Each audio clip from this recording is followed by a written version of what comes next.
ఇక డిఎస్సి అభ్యర్థులు వైఎస్ జగన్ ను కలిశారు. డిఎస్సిలో అక్రమాలు జరిగాయని డిఎస్సి అభ్యర్థులు వైఎస్ జగన్ కు చెప్పారు. ప్రజలు బాధితులతో వైఎస్ జగన్ వరుస భేటీలు నిర్వహిస్తున్నారు. డిఎస్సిలో అక్రమాలు జరిగాయని వైఎస్ఆర్సీపీ ఆందోళనలు కూడా నిర్వహిస్తోంది. ఇక నిన్న రాజధాని రైతులతో వైఎస్ జగన్మోహన్ రెడ్డి భేటీ అయ్యారు.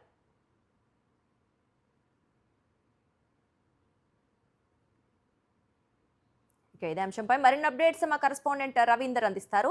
రవీందర్, చెప్పండి. మనం చూస్తున్నాం నిన్న రైతులతో మీటింగ్ జరిగింది జగన్మోహన్ రెడ్డి గారు, అలాగే ఇప్పుడు డిఎస్సి అభ్యర్థులు కలిశారు. అప్డేట్స్ ఏంటి?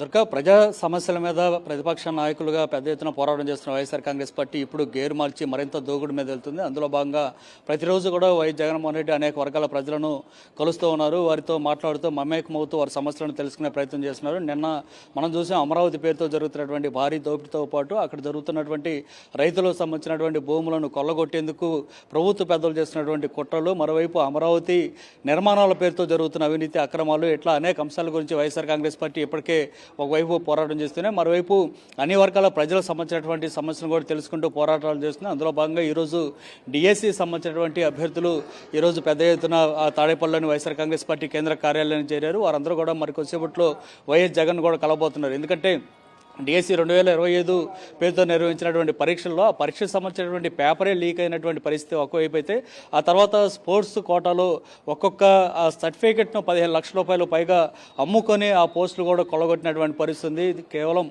అక్రమాలు పెద్ద ఎత్తున చేయడం ద్వారా పెద్ద ఎత్తున దోచుకున్నటువంటి వ్యవహారం ఉంది. మంత్రి నారా లోకేష్ కార్యాలయానికి సంబంధించినటువంటి కొంతమంది తెలుగుదేశం పార్టీ నాయకుల ఆధ్వర్యంలోనే కోట్లాది రూపాయలు చేతులు మారాయన్నటువంటి ఒక విమర్శ కూడా వస్తుంది. ఈ నేపథ్యంలో ఇప్పటికే పెద్ద ఎత్తున వందలాది మంది డిఎస్సి అభ్యర్థులు ఆందోళన చేస్తున్నారు. కోర్టులకు కూడా వెళ్ళినటువంటి పరిస్థితుంది.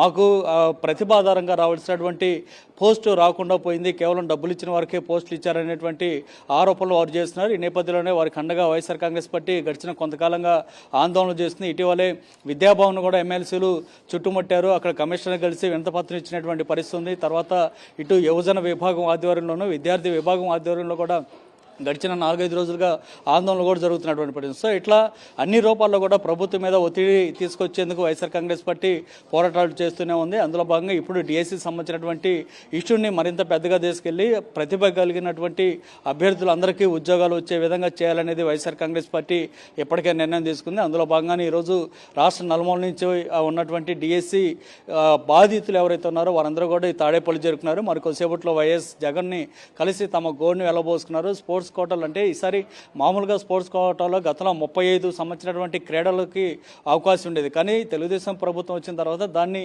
65 క్రీడలుగా మార్చారు. 65 క్రీడలు అంటే చివరికి చిన్న చిన్న ఆటలో కూడా సంబంధించి కూడా దానిలో చేర్చడం ద్వారా వాటి తాలూకు స్పోర్ట్స్ సర్టిఫికెట్లు తీసుకుని ఉద్యోగాలు పొందినటువంటి పరిస్థితి. దీనికోసం లక్షలాది రూపాయలు చేతులు మారినటువంటి వైనం.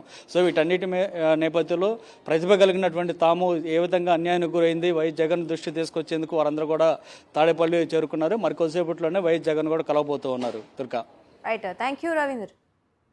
మరిన్ని అప్డేట్స్ కోసం ఛానల్ ను సబ్స్క్రైబ్ చేయండి. నోటిఫికేషన్స్ కోసం బెల్ ఐకాన్ పై క్లిక్ చేయండి.